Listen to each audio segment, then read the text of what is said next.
Hello everyone, बहुत स्वागत है आप सभी का एसकेटी पॉडकास्ट हिट्स आप देख रहे हैं। मैं हूं आपके साथ शालिनी कपूर तिवारी।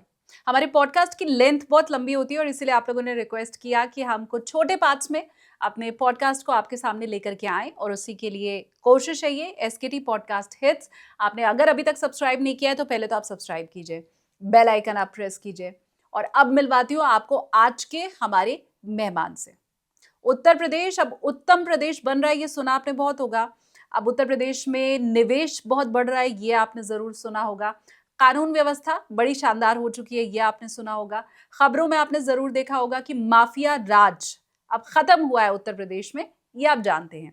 ये सब हुआ कैसे, शुरुआत इसकी कहां से हुई, माफियाओं के अंत का सफर कहां से शुरू हुआ, और सबसे बड़ी बात, योगी आदित्यनाथ बाबा बुलडोजर कैसे बने, ये नाम उनको दिया किसने, वो तारीख कौन सी थी जब बाबा बुलडोजर का पहला बुलडोजर चला था, वो दिमाग किसका था जिसने बुलडोजर की इस कहानी की नींव डाली थी। वही शख्स आज हमारे इस पॉडकास्ट में मौजूद हैं। आपको परिचय में करवा देती हूँ। मेरे साथ पॉडकास्ट में आज रहने वाले हैं retired DIG UP police OP Singh sir. विस्तार से उन्होंने बताया है कि 2020 की वो कौन सी तारीख थी, जून महीने की, जब पहला बुलडोजर चला, उसका आइडिया उन्होंने दिया था और कैसे मुख्तार अंसारी से लेकर अलग अलग माफियाओं का खात्मा उत्तर प्रदेश में शुरू हुआ। एंजॉय कीजिए आज के इस पॉडकास्ट को। कुछ कहना है कमेंट सेक्शन में आप जरूर कह सकते हैं और पार्ट 2 भी इसका बहुत जल्द हम लेकर के आएंगे। आज है ओपी सिंह सर के साथ पार्ट 1। मुख्यमंत्री योगी आदित्यनाथ बाबा बुलडोजर कैसे बने। हम लोगों को इंस्ट्रक्शंस थे कि जो बड़े माफिया हैं जिन्होंने पूरे सिस्टम को कैप्चर कर रखा है, उनके ढांचे को तोड़ना है और उन पे कार्रवाई करनी है। अंधऊ एयरपोर्ट है गाजीपुर में, जो लगभग 100 एकड़ में बना हुआ है, उसकी 50 बीघे ज़मीन पर इनके लोगों ने हॉट मिक्स प्लांट लगा रखे थे एयर स्ट्रिप पे, उस पर कब्जा करके उनके हॉट मिक्स प्लांट और वहाँ जो ऑफिस थी उस पर पहली बार बुलडोजर स्टार्ट किया गया। जून 2020 को जो एक्शन लिया गया वो पहले तो हमने कभी नहीं देखा, ऐसे बुलडोजर चलते हमने कभी पहले नहीं देखा। ये प्रावधान अगर शुरू से था तो बुलडोजर एक्शन इतना देर में क्यों शुरू हुआ? माफिया का राजनीतिक गठजोड़ हो जाता है, माफिया स्वयं राजनीतिक पदों पर बैठ जाता है। 2017 के बाद जब योगी आदित्यनाथ की सरकार आई तो क्या उसके बाद वो राजनीतिक इच्छा शक्ति दिखाई दी इन क्रिमिनल्स को, गुंडों को और माफियाओं को हटाने की? बिना राजनीतिक इच्छा शक्ति के कोई भी सिस्टम है वो अच्छे ढंग से स्वतंत्र रूप में कार्य नहीं कर सकता। योगी आदित्यनाथ के समय में पुलिस को फ्री हैंड है, पहले क्या वो हाथ बंधे हुए थे? निश्चित रूप से अड़चने थीं। यही पुलिस तो पहले भी थी, यही पुलिस अब भी है। पहले क्रिमिनल्स के मन में क्या डर नहीं था, और अब क्रिमिनल्स खुद आकर के थाने में अगर सरेंडर कर रहे हैं तो वो खौफ अचानक से पुलिस का कैसे आया और वो कैसे लॉ एंड ऑर्डर इतना मेंटेन हो गया? अचानक से तो नहीं आया ना, मैंने आपको 2020 से स्टोरी बतानी शुरू की है। मुख्तार अंसारी और अतीक के विरोध में डर के मारे कोई नाम नहीं लेता था। माननीय अफजाल अंसारी जी जो माननीय सांसद है, उन्होंने आकर के मुझे बताया भी था कि यहाँ पे तो खून की नदियाँ बह जाती हैं प्रधानी के चुनाव में। एक खरोच लगाने का साहस अगर किसी ने कर लिया तो उसको एहसास करा देंगे कि कानून क्या होता है और पुलिस अधीक्षक की कुर्सी क्या होती है। मुख्तार अंसारी तो जेल में बंद जरूर है, लेकिन उसके काले कारनामे तो चल रहे हैं बाहर। तत्कालीन विधायक कृष्णानंद राय जी की हत्या हुई थी, तब भी ये जेल में थे। हर कार्रवाई जो हम लोग करते थे उसका गूगल ट्रेंड कराची और लाहौर में देखा जाता था। कि अतीक अहमद की भी गाड़ी पलटेगी विकास दुबे की तरह। अतीक अहमद के बेटे को अगर एनकाउंटर में मारा गया तो ये पहले ही अंदेशा जताने की कोशिश की जा रही थी कि क्योंकि वो भागा भागा फिर रहा है तो देखना उसका एनकाउंटर ही होगा। तो किसी भी अपराधी का आप अंतिम हश्र देखिए, जब वो लड़ेगा तो बदमाशों से लड़ाई में या तो मारा जाएगा, या पुलिस अगर लड़ाई करेगा तो उसकी जवाबी कार्रवाई में मारा जाएगा। हेलो एवरीवन, अपनी कुर्सी की पेटी बांध लीजिए क्योंकि आप देखना शुरू कर चुके हैं take off with SKT. SKT यानी कि मैं शालिनी कपूर तिवारी। आज के पॉडकास्ट में उत्तर प्रदेश का जो माफिया राज था उसकी पूरी कहानी आप तक पहुंचने वाली है। मुख्तार अंसारी, अतीक अहमद कैसे इतने बड़े माफिया बने, कैसे पहले की सरकारों से उनका गठजोड़ था और कैसे 2017 के बाद जब योगी आदित्यनाथ सरकार आई तो इनका खात्मा किया गया। हर कहानी आपको पता चलेगी। ये मालूम चलेगा कि कानून व्यवस्था पहले कितनी चरमराई हुई थी और बाद में कितनी सही हो गई। क्या कम्युनल राइट्स करवाए जाते हैं, प्लान्ड होते हैं? क्या एनकाउंटर प्लान्ड होते हैं? क्या एक खास धर्म के ऊपर जानबूझकर बुलडोजर चलवाया जा रहा है? इन हर बातों के ऊपर हमने चर्चा की है। पॉडकास्ट में आज मेरे मेहमान हैं उत्तर प्रदेश के पूर्व डीआईजी ओपी सिंह सर। तफसील से उन्होंने बताया है कि कैसे 2020 में सबसे पहले उन्हीं का आइडिया था मुख्तार अंसारी के अड्डों पर बुलडोजर चलवाना और बस उसी के बाद योगी आदित्यनाथ फेमस हो गए बाबा बुलडोजर के नाम से। बुलडोजर एक्शन का उत्तर प्रदेश में क्या खौफ रहा, क्या आतंक रहा, अब कैसे उत्तर प्रदेश का विकास हो रहा है और माफिया राज को जड़ से खत्म करने की हर अनसुनी कहानी आज आप सुनने वाले हैं। तो चलिए मिलकर के आप बोर्डिंग पास दे देते हैं ओपी सिंह सर को। बहुत स्वागत है सर आपका। Thank you. सबसे पहले तो मैं यही समझना चाहती हूँ कि योगी आदित्यनाथ, जिनका नाम मुख्यमंत्री बनने के बाद बाबा बुलडोजर पड़ गया जी, और हर किसी ने बहुत तारीफ की, तो पहला सवाल तो यही कि मुख्यमंत्री योगी आदित्यनाथ बाबा बुलडोजर कैसे बने? जी हाँ, ये बात जनवरी 2020 की है। लगभग 2 वर्ष से ज़्यादा हो गए थे गवर्नमेंट के बने और हम लोग को इंस्ट्रक्शंस थे। मैं एसपी गाजीपुर के रूप में पोस्टेड था, जनवरी में पोस्ट हुआ था।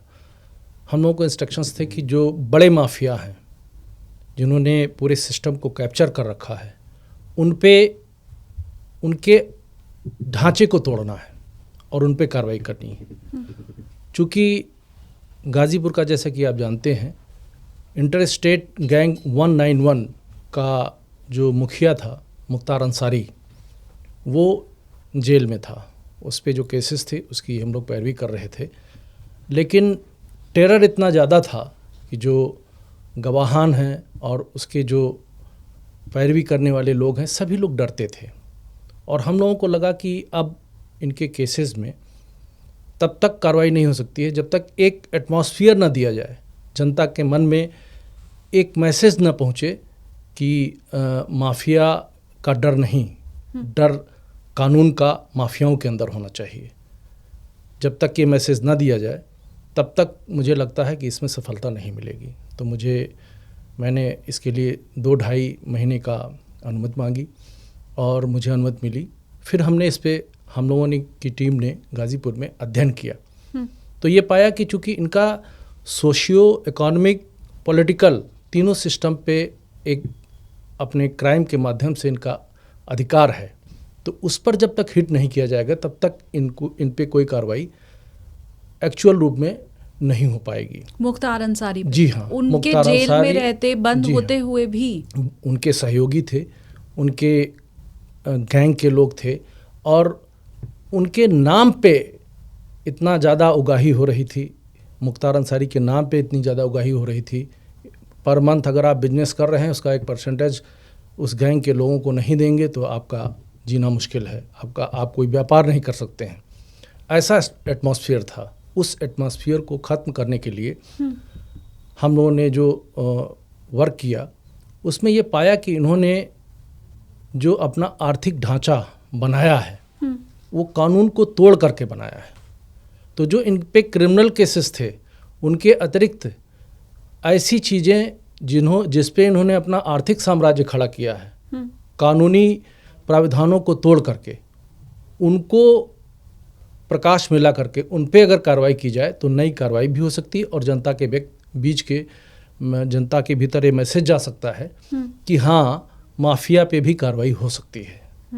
तो सबसे पहले हमने 20 जून 2020 को अंधऊ एयरपोर्ट है गाज़ीपुर में, जो लगभग 100 एकड़ में बना हुआ है, उसकी 50 बीघे ज़मीन पर इनके लोगों ने हॉट मिक्स प्लांट लगा रखे थे एयर स्ट्रिप पे, उस पर कब्जा करके, और उससे अपना बिजनेस चला रखे।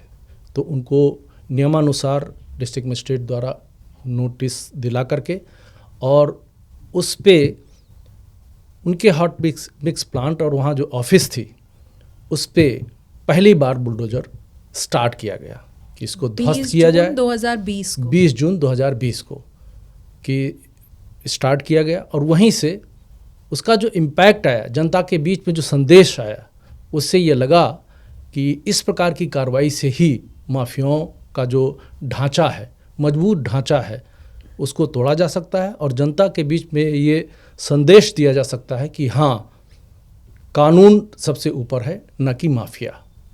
कानून का राज्य अगर स्थापित करना है तो माफिया से डरने की कोई ज़रूरत नहीं है।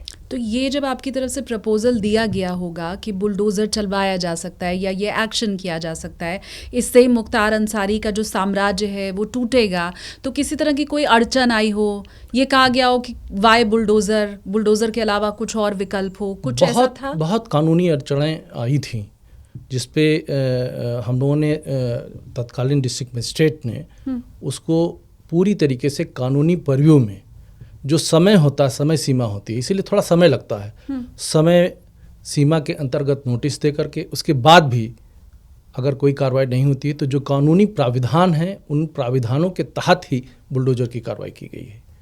कोई ऐसा नया एक्शन नहीं किया गया था। ये प्रोविज़न है कि अगर कोई सार्वजनिक संपत्ति पे, सरकारी संपत्ति पे अगर किसी ने अवैध रूप से कब्जा कर रखा है और उससे अपना आर्थिक लाभ ले रहा है तो उसको एक नोटिस दी जाए, उसको एक प्रॉपर तरीके से सूचित किया जाए। अगर उस पर भी नहीं माने तो गवर्नमेंट को पूरा अधिकार है कि उसको ध्वस्त किया जा सकता है। पर ये प्रोविजन तो सर शुरू से ही रहा होगा ना। 20 जून 2020 को जो एक्शन लिया गया वो पहले तो हमने कभी नहीं देखा, ऐसे बुलडोज़र चलते हमने कभी पहले नहीं देखा।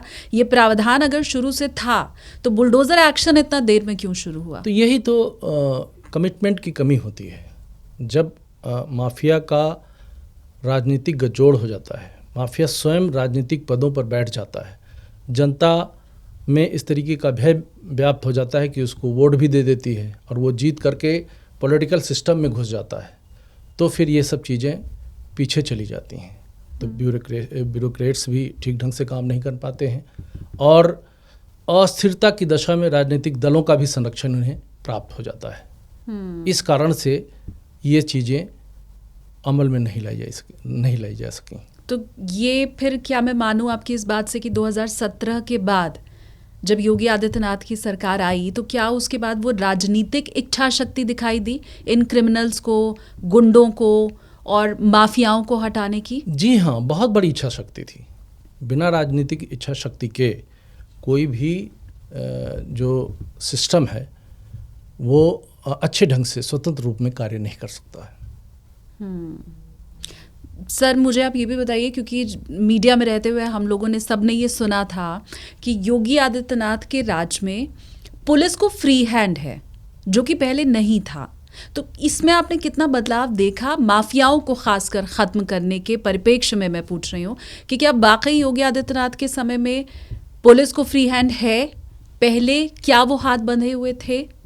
निश्चित रूप से अड़चनें थीं और जो सिस्टम था, चूँकि सिस्टम पे ये स्वयं इन लोगों ने अपना प्रभाव जमा रखा था, राजनीतिक दलों से गठजोड़ कर रखा था और राजनीतिक दलों की ही सत्ता होती है। तो जब शासन और सत्ता पे माफिया का गठजोड़ हो जाता है तो फिर इच्छा शक्ति का वहाँ पे कोई स्थान नहीं रहता है। तो फिर माफिया ये शो करता है, दिखाता है कि हम शक्तिशाली हैं, पहले अपराध के बल पे, अब हम अपने बाहुबल पे, और फिर वो सारे सिस्टम पे हावी हो जाता है।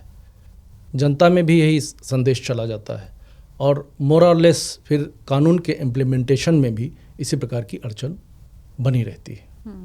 सर वो अब हम केस आगे थोड़ा बढ़ाएं, जो आपने कहा 20 जून 2020 को पहला बुलडोज़र मुख्तार अंसारी के अड्डों पे चला, उसके बाद ये कहाँ कहाँ बुलडोज़र एक्शन आपके ज़रिए किया गया?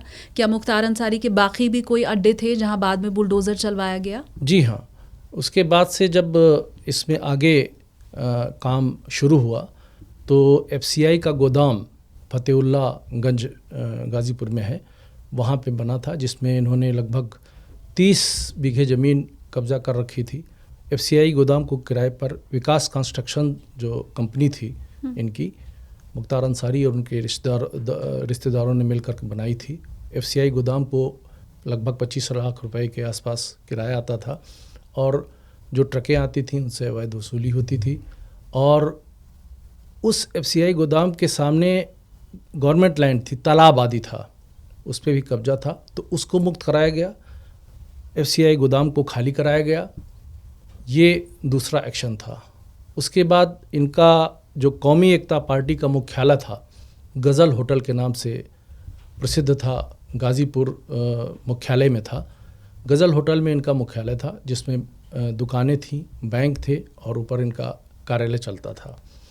उसकी जो अनियमितता थी उसकी जांच तत्कालीन डिस्ट्रिक्ट मजिस्ट्रेट ने की और उसके ध्वस्तीकरण का आदेश दिया, उस पर कार्रवाई हुई। उसके बाद एक महन गांव है, थाना करीमुद्दीन के अंतर्गत आता है, वहाँ जो बिहार से आने वाली मघई नदी थी, मघई नदी के ऊपर अपने पैसे से इनके लोगों ने, एक नन्हे खां नाम का व्यक्ति था जिसने उस पर पुल बना रखा था और पुल का उद्देश्य दिखाने के लिए था कि इस पे जनता के लोग चलेंगे, लेकिन मेन उद्देश्य था कि जब उस पर पानी आएगा तो उसके पानी को रोक करके उसकी जो मछली होगी उन मछलियों को लेकर के उनका व्यापार किया जाएगा। तो उस पुल को गिराया गया, उस पुल का ध्वस्तीकरण हुआ। इसके अलावा इनके और सहयोगी थे जिन्होंने एक NGT के नाम्स के अगेंस्ट एक बड़ा हॉस्पिटल गंगा के किनारे बना रखा था, जहाँ पे एक बजरा हुआ करता था, जिस पे बैठ करके इनके लोग वहाँ का संचालन करते थे। और ऐसा भी सुनने में आया कि जो शूटर्स वगैरह आते थे, जिनको गोलियां लगती थीं या जो घायल होते थे लोग, उनका भी इलाज वहाँ पे होता था। उसकी जांच कराई गई। उसकी जांच कराने के बाद तत्कालीन डिस्ट्रिक्ट मजिस्ट्रेट ने इसके ध्वस्तीकरण का भी निर्णय लिया और उसका भी बुलडोजर के द्वारा ध्वस्तीकरण वहाँ पे कराया गया। इसके अलावा सितंबर माह में इनके जो फाइनेंसर्स थे, उन्होंने करते क्या थे कि जैसे एक छोटा सा टुकड़ा खुद खरीद लिया, उसके पीछे 50 बीघे की गवर्नमेंट लैंड है, तो उसके आगे एक प्राइवेट टुकड़ा खरीद करके पीछे की लैंड पे कब्जा कर लिया। तो इस तरह के सारे केसेस जब जनता के बीच यह विश्वास जगा कि अब माफियाओं के विरुद्ध भी कार्रवाई संभव है, तो ऐसे लोगों के केसेस की बाढ़ आ गई और लोग ऐसे निकल करके आने लगे। उनका शासन और सत्ता पे विश्वास जगा और उन्होंने बताना शुरू किया कि यहाँ पे भी इन्होंने कब्जा कर रखा है, यहाँ पे भी। तो इनके जो इनके फाइनेंसर थे, उनके टावर्स बने हुए थे जो सड़क मार्ग और सारे सार्वजनिक लैंड पे को इंक्रोच करके बनाए गए थे, उनका भी ध्वस्तीकरण सितंबर अक्टूबर माह में कराया गया। इसके अलावा इनका एक अंसारी कंस्ट्रक्शन कंपनी के नाम से एक गांव में हाईवे के पास ज़मीन थी, जिसको 2010 में गैंगस्टर एक्ट के तहत कुर्क कर ली गई थी। जब किसी कानूनी एक्ट के तहत ज़मीन कुर्क की जाती है तो उसका कस्टोडियन गवर्नमेंट का अधिकारी हो जाता है। अच्छा। उस पे इन्होंने गैर कानूनी तरीके से पुनः कब्जा कर लिया था। पहले कब्जा किया था, ज़मीन कुर्क कर ली गई, कुर्क करने के बाद भी कब्जा कर लिया। कुर्क करने के बाद उस पूरी ज़मीन पे फिर से कब्जा कर लिया और गवर्नमेंट के जो बोर्ड थे, गवर्नमेंट का जो इंफ्रास्ट्रक्चर था, उसको वहाँ से हटा दिया था। फिर उस पे मुकदमे लिखे गए, उस पे कार्रवाई हुई, जिसमें इनकी जो मुख्तार अंसारी की वाइफ थी अफसान अंसारी, वो नामजद हुई और इनके जो सहयोगी थे वो नामजद हुए और उन पे गैंगस्टर एक्ट की तहत कार्रवाई की गई और उसको पुनः कब्जे में लिया गया। ये पूरी जो आप बात बता रहे हैं सर, क्योंकि आई एम श्योर मेरे व्यूवर्स भी मुझे बताएंगे, कमेंट करके आप बताइए कि हम हमेशा ये सुनते रहे हैं कि गैंगस्टर तो जेल में बैठा हुआ है, लेकिन वहाँ से बैठे बैठे वो सारा काम कर रहा है, वो है तो कानून की गिरफ्त में, लेकिन हमने हमेशा ये सुना है कि उसके गुर्गे बाहर एक्टिव भी हैं, उसका खौफ भी बाहर है। तो आप तो बिल्कुल वही बात बता रहे हैं कि मुख्तार अंसारी तो जेल में बंद ज़रूर है, लेकिन उसके काले कारनामे तो चल रहे हैं बाहर। जी हाँ, आपने तो देखा ही होगा कि जो तत्कालीन विधायक कृष्णानंद राय जी की हत्या हुई थी, हाँ तब भी ये जेल में थे। हाँ और उनकी हत्या हुई और ये वॉच किया गया कि किस दिन उनको बुलेट प्रूफ गाड़ी दी गई थी। और जनपद गाजीपुर में एक भांवरकोल थाना है, तो एक स्कूल के फंक्शन में उस दिन वो इतना इनका सिस्टम पे कब्जा था कि उस दिन वो किस दिन ये वॉच किया इनके लोगों ने, जिसमें इनका एक शूटर था मुन्ना बजरंगी जिसका नाम था, जिसके ऑडियो भी काफ़ी वायरल हुए थे मुख्तार अंसारी और उनके बीच वार्ता का। तो इन लोगों ने वॉच किया, तो उस दिन इनकी जो बुलेट प्रूफ गाड़ी थी वो गाड़ी थोड़ा ख़राब हुई थी, गाड़ी चेंज की, उसी दिन इनका मर्डर किया गया। और 300 से अधिक गोलियां इन पे दागी गई थी, 6 लोग मारे गए थे मौके पे, 2-3 घंटे तक फायरिंग हुई थी, पूरे क्षेत्र में सन्नाटा, डेड बॉडीज पड़ी हुई थी और पूरे दिन तक किसी की हिम्मत नहीं थी कि वहाँ पहुँच जाए। धीरे धीरे बाद में 4-5 घंटे बाद में जब पुलिस को सूचना हुई, तब वहाँ जा कर के वहाँ से डेड बॉडी उठा करके आगे की कार्रवाई शुरू की गई। वही उन्हीं को मारने के लिए एक हमारे कलीग थे जिन्होंने जो शैलेंद्र सिंह, जिन्होंने डीएसपी के पद से इस्तीफा दे दिया था, उन्होंने वो चूँकि उनकी बुलेट प्रूफ गाड़ी थी, उसको मारने के लिए अलग से उसकी जो है आई थी राइफ़ल, तो उस राइफ़ल को उन्होंने रिकवर किया था। बाद में उनको ऐसी परिस्थितियां थीं जो आप गठजोड़ की बात कर रही हैं, तो इनका पॉलिटिकल सिस्टम से इतना अच्छा प्रेशर रहता है कि उनको रिज़ाइन करना पड़ा था। वो छोड़ करके अपनी सेवा, बेचारे काफ़ी परेशान हुए अपने जीवन में, क्योंकि हमारे साथ वो पढ़े भी थे, हमारे क्लास फेलो भी रहे हैं और हमसे एक बार जूनियर में उनका सिलेक्शन हुआ था। और तो ये सारी चीज़ें हम लोगों के दिमाग में थीं कि ये छोटा मोटा इम्पैक्ट नहीं है। हर कार्रवाई जो हम लोग करते थे उसका गूगल ट्रेंड कराची और लाहौर में देखा जाता था, और हम लोगों के सरकारी मोबाइल पे उस पर धमकियां भी आती थी वहाँ से। तो इस तरीके का कोई इंसिडेंट बताइए ना सर कि आपने यहाँ पे कोई एक्शन लिया हो। ये जो आपको बताया हमने, जो गज़ल होटल, FCI गोदाम, अंधाऊ एयरपोर्ट, माहैन में पुल का गिराया जाना, हर एक्शन पे इस तरह के चीज़ें सामने आती थी। पुलिस भी या जो हमारा सरकारी तंत्र है वो भी इसीलिए पहले वर्क नहीं कर पाता था, इसीलिए पहले साहस जुटाने में थोड़ा सा उसको दिक्कत होती थी। लेकिन धीरे धीरे जनता में भी साहस आया, जनता में भी मैसेज बढ़ा, और सारे जो इनका आर्थिक ढांचा था वो हम लोग तोड़ने में कामयाब हुए। आपको एनकाउंटर स्पेशलिस्ट भी कहा जाता है सर। मैं ये आपसे समझना चाहती हूँ कि हमने बाद में जितने एनकाउंटर देखे योगी आदित्यनाथ के टाइम में, तो उस समय एनकाउंटर को बिल्कुल त्वरित न्याय के तौर पर देखा जाने लगा। लोगों ने बहुत इसका सम्मान भी किया, इससे लोगों का उत्साह भी बढ़ता था। ये अलग बात है, ये कानून के नज़रिए में ठीक है नहीं है, सुप्रीम कोर्ट क्या कह रहा है, विपक्ष क्या कह रहा है, वो सब एक अलग बात है। तो मैं एनकाउंटर को लेकर आपसे थोड़ा समझना चाहती हूँ कि एक ख़ास वर्ग की तरफ से ये कहा गया कि एनकाउंटर तो एक विशेष धर्म के लोगों का ही किया जा रहा है। आपने खुद वो खबरें सुनी होंगी, तो क्या ये संभव रहता है कि एक ख़ास धर्म के लोगों का एनकाउंटर हो, एक ख़ास धर्म के लोगों के घर पर बुलडोज़र चले, जानबूझकर उस धर्म के लोगों को निशाना बनाया जाए? क्या ये होता है क्या? नहीं, देखिए, अपराधी का न कोई जाति होती है न कोई धर्म होता है।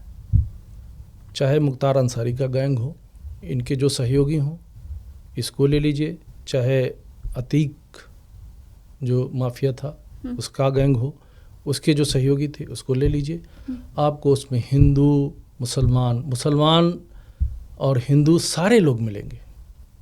क्योंकि अपराधी तो क्या ऐसा नहीं है कि कोई विशेष धर्म का अगर अपराधी तो अपने धर्म के लोगों को छोड़ देगा। फिर उसका टारगेट अपराध, अपने वर्चस्व को स्थापित करने के लिए अपराध किया जाना। अतीक ने भी अपने धर्म के कितने लोगों का मर्डर कर दिया, उनकी ज़मीनें कब्जा कर ली। इसी तरीके से मुख्तार अंसारी गैंग ने भी की। इनके गैंग में लोकल जितने थे ज़्यादातर हिंदू ही थे, ज़्यादातर इनके सहयोगी हिंदू थे, बहुत कम उसमें शूटर्स मुस्लिम थे। तो ये चीज़, ये धारणा गलत है कि अपराध का ना तो कोई जाति होती है ना कोई धर्म होता है। कोई भी इसमें इन्वॉल्व रहता है, इनका कोई जाति धर्म नहीं होता है। दूसरी चीज़, इनकाउंटर को लेकर के जो लोगों के अंदर गलतफहमी है, इनकाउंटर किया नहीं जाता है। इनकाउंटर तो होता है। इनकाउंटर कैसे किया जाएगा? प्लानिंग के साथ कैसे होगा? सही बात है। प्लानिंग के साथ तो होता नहीं है। हम किसी ऑपरेशन में लगे हैं, किसी अपराधी का पीछा कर रहे हैं, तो उसमें अपराधी अगर फायर करेगा तो जवाबी फायर पुलिस करेगी। उस जवाबी फायर में पुलिस के लोग भी मारे जाते हैं और अपराधी भी मारे जाते हैं। इसी को इनकाउंटर कहते हैं, इसी को मुठभेड़ कहते हैं। तो इनकाउंटर ना कोई स्पेशलिस्ट होता है, केवल ऐसी स्पेशलिस्ट की संज्ञा उन लोगों को दी जाती है कि जो ऑपरेशंस में ज़्यादा रहते हैं। जैसे डॉक्टर किसी एक मर्ज का स्पेशलिस्ट हो जाता है तो उसके पास उसी मर्ज के स्पेशलिस्ट जाते हैं, उसी मर्ज के रोगी जाते हैं। तो उसी तरीके से पुलिस में भी होता है कि एक क्षेत्र में जिसका कार्य यानी ऑपरेशंस में अगर कोई दक्ष है तो फिर ऑपरेशंस में ही उनको जो हमारा सिस्टम है वो लगाए रखता है। तो फिर नेचुरली जब एक दिशा में जो काम करेंगे एक, तो वो इसके स्पेशलिस्ट हो जाते हैं, ऑपरेशंस में काम करते हैं। लेकिन इनकाउंटर ये निश्चित रूप से आप मान के चलिए, इनकाउंटर ना प्लान्ड होता है और ना उसको किया जाता है। इनकाउंटर तो सडन एक घटना है। पुलिस अपने डिफेंस में, बचाव में गोली चलाती है। जब उस पर आक्रमण होता है तो उसमें पुलिस के भी लोग मारे जाते हैं और अपोजिट जो क्रिमिनल होता है वो भी मारे जाते हैं। अब मुझे बताइए कि अगर हम ऑपरेशन कर रहे हैं तो मुझे क्या पता है कि उसमें हमारे अपोजिशन में कौन किस कास्ट का है, कौन किस धर्म का है। ठीक बात है ना। उनको तो एक बार पता भी रहता है कि ये अपराधी हैं, ये अधिकारी हैं, तो ये हो सकते हैं हमारे नाम जान सकते हैं। लेकिन हमको तो एक बदमाश का नाम पता होता है, लेकिन तब तक आइडेंटिफिकेशन भी नहीं हो पाता है जब तक हमारी गोलियां चलती हैं। क्योंकि अतीक अहमद के समय में सर, मैंने जितनी भी ग्राउंड रिपोर्टिंग की उस समय ये पहले से ही अंदेशा जताने की कोशिश की जा रही थी कि अतीक अहमद की भी गाड़ी पलटेगी विकास दुबे की तरह। अतीक अहमद के बेटे को अगर एनकाउंटर में मारा गया तो ये पहले ही अंदेशा जताने की कोशिश की जा रही थी कि क्योंकि वो भागा फिर रहा है तो देखना उसका एनकाउंटर ही होगा। ये जो नैरेटिव सेट करने की पहले ही से कोशिश कर दी जाती है। देखिए, जो अपराधी है, अपराध जगत में कदम रखता है, तो किसी भी अपराधी का आप अंतिम हश्र देखिए, या तो उसको जब वो लड़ेगा तो बदमाशों से लड़ाई में या तो मारा जाएगा, या पुलिस अगर लड़ाई करेगा तो उसकी जवाबी कार्रवाई में मारा जाएगा। ठीक बात। उसमें दूसरा परिणाम कहाँ से इसमें प्रेडिक्ट करने की गुंजाइश कहाँ है? अगर कोई अपराधी काम कर रहा है और सरेआम जनता पे गोली चला रहा है, कभी कभी जनता के लोग भी इतने स्ट्रांग होते हैं कि वो जवाबी गोली चला देते हैं, या क्रिमिनल्स की आपस में जो गैंग वार होता है वो भी होता है। तो वो उसमें भी यही होता है, एक गैंग दूसरे पे गोली चलाता है, कभी इस गैंग के लोग मारे जाते हैं, कभी उस गैंग के लोग मारे जाते हैं। इसी तरीके से पुलिस अपराध पर नियंत्रण के लिए बदमाशों का पीछा करती है। हमारे अपने सिस्टम है, पुलिस के सिस्टम है, उस पीछा करने में जब कभी पुलिस के ऊपर अटैक होता है तो पुलिस को इक्विप्ड इसीलिए किया जाता है, ट्रेनिंग दी जाती है कि जब कभी आप संकट में पड़ें, जब कभी आप पे अटैक हो तो अपने सेल्फ डिफेंस में आप कैसे कार्रवाई करेंगे, उस सेल्फ डिफेंस में उनको लग जाता है। हमारे एक इनकाउंटर में हमारे गाड़ी पे 7 गोलियां लगी थी और एक गोली हमारे भी लगी थी। उसमें एक गर्दन पे हमारे गोली लगी थी। ये भी संयोग से 20 जून 2008 की बात। आगे है अगर आप दिखा पाए हमारे कैमरे में। पीछे यहाँ पे गोली लगी थी, हाँ। गर्दन पे, और हमारी स्पाइनल कार्ड से थोड़ा पहले हमारी किस्मत थी, गोली रुक गई थी। रिक्विजिट हो जाने की वजह से बच गए हम, नहीं तो हम भी शहीद हो जाते। तो अब इसमें कैसे कोई हमारा तो प्रमोशन हुआ था, हमारे घर में प्रमोशन की पार्टी चल रही थी, हम लोगों ने गेट टुगेदर रखा था, और उसी दौरान हमको इन्फॉर्मेशन मिली, तो एक छोटी सी गाड़ी लेकर के हम दौड़ पड़े कि इस क्रिमिनल का पीछा करना है। पीछा करने में उसने गोली चलाई और उसमें एक पब्लिक का भी आदमी मारा गया था, हमारे गोली लगी थी। 7 गोली आपकी गाड़ी 7 गोली मेरी गाड़ी में लगी, और ये फिरोजाबाद ज़िले की बात है, 20 जून 2008 की बात है। डॉक्टर को जब हम लेकर के हमको गए डॉक्टर के पास, तो डॉक्टर ने कहा मुझे तो मालूम नहीं कि आप बच कैसे गए इतने।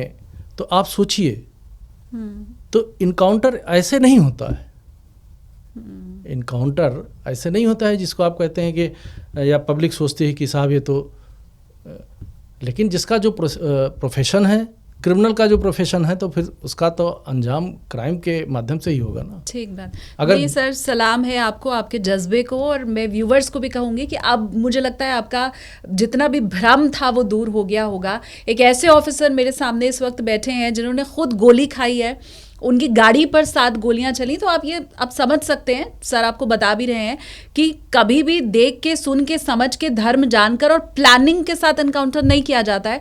अगर अभी तक आपके मन में भ्रम था तो वो दूर हो गया होगा, और अगर कोई भ्रम डालने की कोशिश कर रहा है तो कमेंट करके उसे सर की बात पहुंचा भी दो। जी हाँ, बिल्कुल, निश्चित रूप से कोई भी इनकाउंटर ऐसे नहीं होता है। हाँ। अगर कोई अब उसमें लोग टेक्निकलिटीज़ में चले जाते हैं कि साहब ऐसे नहीं तो वैसे, आप उस समय सडन घटना क्रिएट होती है। ये भी मुझे लगता है सर, ये एनकाउंटर को लेके जो भ्रम फैलाने की कोशिश हुई है वो योगी सरकार में भी हुई है। एनकाउंटर स्पेशलिस्ट तो आप बड़े पुराने हैं सर, उस दौर में तो एनकाउंटर पर मुझे नहीं लगता इतने सवाल खड़े किए गए थे जितने आप किए जा रहे हैं। जी हाँ, पहले ऐसा नहीं होता था, लेकिन अब चूँकि अपराधियों के ऊपर जिस तरीके से अपराधी संगठनात्मक रूप से एक गिरोह बना करके क्राइम करते थे, उसी तरीके से पुलिस का जो संगठन है अब उन पे अटैक कर रहा है, उनका वर्चस्व टूट रहा है। तो पुलिस के संगठन का जब अटैक होता है, और एक बहुत पहले से जब इस तरीके की स्थिति आती है कि माफिया का वर्चस्व टूट रहा है, तो इस तरह का माफिया के जानते हैं हर तरह से लोग होते हैं, उनके परिचित होते हैं, उनके अपने सहयोगी होते हैं, तो उसमें लोग इस तरह के नैरेटिव्स ढूंढने शुरू कर देते हैं। अतीक अहमद के बाद सर मुझे याद है, मैं सुबह सुबह स्टूडियो में बुलेटिन पढ़ रही थी, तो मैंने वो एक विजुअल आया जिसमें देखा कि थाने के बाहर क्रिमिनल हाथ में तख्तियां लेकर के खड़े हैं और कह रहे हैं कि मुझे अरेस्ट कर लो, और वो खुद आकर के सरेंडर कर रहे हैं। वो देख के बड़ा अच्छा भी लगा, हंसी भी आई, और ये भी समझ नहीं आया कि यही पुलिस तो पहले भी थी, यही पुलिस अब भी है। पहले क्रिमिनल्स के मन में क्या डर नहीं था, और अब क्रिमिनल्स खुद आकर के थाने में अगर सरेंडर कर रहे हैं, तो वो खौफ अचानक से पुलिस का कैसे आया, और वो कैसे लॉ एंड ऑर्डर इतना मेंटेन हो गया? अचानक से तो नहीं आया ना, मैंने आपको 2020 से स्टोरी बतानी शुरू की है। गवर्नमेंट 17 में आई थी, 1.5-2 साल तो सिस्टम को एक्लेमेटाइज करने में और सिस्टम को समझने में लगता ही है। तो उतना समय सिस्टम शासन को समझता है और शासन सिस्टम को समझता है। फिर संगठित तरीके से उस पर कानूनी रूप से विचार करते हुए, कानूनी परिव्यू के अंदर माफिया के गठजोड़ को, अपराधियों के गठजोड़ को कैसे तोड़ा जाए, तब उस पर काम शुरू हुआ। और इसीलिए जब आप सोच लीजिए कि जब जिनकी तूती बोलती थी, घरों के अंदर भी मुख्तार अंसारी और अतीक के विरोध में डर के मारे कोई नाम नहीं लेता था कि इनके विरोध में कहीं हम कोई बात कह ना दें और उन तक पहुंच जाए तो हमारा जीवन समाप्त हो जाए। इतना टेरर था। जहाँ पे इनका गांव था मुख्तार अंसारी का, मोहम्मदाबाद में यूसुफपुर गांव जो मोहल्ला है, वहाँ फाटक, बड़ा सा फाटक था। तो केवल यही संदेश आता था कि फाटक से ये संदेश आया है। और एक समय आया कि फाटक पे नोटिस चस्पा होती थी कुर्की की। हम लोगों ने गैंगस्टर एक्ट के तहत 100 करोड़ से ज़्यादा कुर्की की है। 167 से ज़्यादा असलहे जो कानून को धत्ता बता करके उनका मिसयूज़ किया जाता था। पहले ब्लैक कलर की गाड़ियों में लाइसेंसी असलहे की नाली बाहर निकाल करके, बंदूक की नाली, और सड़क पर धुआं उड़ाते हुए गाड़ियाँ निकलती थीं टेरर स्थापित करने के लिए। उसको ख़त्म किया गया। 167 असलहों का लाइसेंस निरस्त करा करके उनको जमा कराया गया। एक लाइसेंस पे मुख्तार अंसारी के जो लोग थे, स्वयं मुख्तार अंसारी के लाइसेंस पे कई बार असलहे खरीदे बेचे गए। और जो असलहे खरीदे गए बेचे गए, उनकी जब जांच की गई तो जिन दुकानों से खरीदा जाना इन्होंने बताया था, वो दुकानें भी एग्जिस्टेंस में नहीं पाई गई। अरुणाचल प्रदेश की, जम्मू एंड कश्मीर की, फिरोजाबाद की, लखनऊ की वो दुकानें बंद पाई गई। और स्पेसिफिक रूप से गवर्नमेंट लाइसेंस इशू करती है राइफल का, पिस्टल का, उसका बोर आइडेंटिफाइड रहता है, उसका रजिस्ट्रेशन होता है, उसका आइडेंटिटी नंबर होता है और स्पेसिफिक रहता है, उसमें सारे नॉर्म्स लिखे रहते हैं। लेकिन एक लाइसेंस पे कई बार असलहों का खरीदा जाना, बेचा जाना। एक इनके सहयोगी थे जिन्होंने 2014 से और 2020 तक अपने लाइसेंस का रिन्यूअल ही नहीं कराया था। अच्छा। वेबले स्कॉट रिवॉल्वर थी, उसको रिकवर किया गया। एक कृष्णानंद राय जो विधायक की हत्या हुई थी, उनके इनाम के रूप में एक बोलेरो गाड़ी इनके एक व्यक्ति को दी गई थी। वो बोलेरो गाड़ी 2007 में खरीदी गई थी और 2020 तक उसका रजिस्ट्रेशन ही नहीं कराया गया था। वो करीमुद्दीन थाने में आज भी वो गाड़ी हम लोगों ने रिकवर करके उसको केस रजिस्टर कराया था और उसको बंद कराया था। अब ऐसी गाड़ियाँ बिना रजिस्ट्रेशन की टेरर फैलाने के उद्देश्य से जब चल रही हैं तो जनता के बीच में भय ही तो व्याप्त होगा। वो सोचेगी कि अरे कानून का तो कोई मतलब नहीं। लेकिन कानून का मतलब तब समझ में आया जब इस तरह की कार्रवाइयाँ शुरू हुई और सीधे जो सरगना थे, केवल गुर्गों पे कार्रवाई करने से मैसेज नहीं जाता है। जब सरगना के ढांचे पे अटैक करेंगे, आर्थिक ढांचा हो, चाहे सामाजिक ढांचा हो, चाहे पॉलिटिकल ढांचा हो, इनको सज़ा कराई गई तो इनके 7 साल से ऊपर की सज़ा हुई तो विधायकी भी जाने का खतरा बना। और तो तब एक संदेश जाता है, तब जनता के मन में, सिस्टम में, सब जगह एक विश्वास जागृत होता है। वो विश्वास जागृत हुआ। ठीक बात। मैं चाहती हूँ सर आप वो इंसिडेंट भी बताएं जो हम ऑफ द कैमरा डिस्कस कर रहे थे। आपने बताया कि कैसे अतीक अहमद ने एक पुलिस वाले की खाल उतार दी थी। जी हाँ। आपने बताया एक ऐसा इंसिडेंट इलाहाबाद में, प्रयागराज में आया था कि खाल खींच करके उसकी पूरी खाल उतरा करके और उसको चौराहे पे डलवा दिया था और पुलिस को ही इन्फॉर्म किया था। अब टेरर का इससे बड़ा एग्जाम्पल आपको कहीं नहीं मिल सकता है। ये कब की बात है सर? और ये अतीक अहमद के किसी 90s की ही बात होगी। हाँ। अब एग्जैक्टली मुझे याद नहीं है। हाँ। उसी 90s या 80s के बीच की बात है जब इनका पूरा जलजला था। आप देखिए कितनी ज़मीनें गरीबों की, जिनको अब मुक्त करा करके शासन ने उस पर फ्लैट बनवा करके महाराज जी ने गरीबों में वितरित किया, उनको दिया, प्रदत्त किया। वो सब ज़मीनें हड़प ली गई थी, कब्जा कर ली गई थी। खाली वही कुछ काम तो ऐसे किए जाते थे जो मैसेज देने के उद्देश्य से किया माफिया करता है, ताकि जनता में भय व्याप्त हो। ये जो चाहे वो पुलिस वालों की हत्या हो, चाहे वो पब्लिक की हत्या हो, सरे शाम जब चौराहे पे मर्डर होता है और कोई कार्रवाई नहीं होती है तो उससे जनता का विश्वास जो है वो डूब जाता है और जनता के साथ साथ जो मशीनरी होती है उसका भी आत्मविश्वास खत्म हो जाता है। ठीक बात। क्योंकि वो कार्रवाई करेगी तो उसको या तो इस्तीफा देना पड़ेगा या भुगतना पड़ेगा। तो जो सिस्टम और माफिया का गठजोड़ था वो टूटा है, और उस टूटने की वजह से परिणाम आपके सामने है। एक समय था कि आप बलिया से बनारस तक हमारी माताएं बहनें जो है शाम को यात्रा नहीं कर सकती थी। अब 12 बजे आप जाइए, मोटरसाइकिल पे बैठ के जाइए, बस पे बैठ के जाइए। यही तो मतलब असली मायने में राम राज्य कह लीजिए या कानून का राज्य कह लीजिए, यही तो है कि आप कोई प्लॉट नहीं खरीद सकते थे। बनारस में मैं पोस्टर था तो कई लोग आके बताए कि मैं जब हम लोग एक गाड़ी बुक कराते थे, तुरंत टेलीफोन शाम तक किसी न किसी माफिया का आ जाता था कि तुमने महंगी गाड़ी बुक कराई है, इतना पैसा जमा करो। ये टेरर था।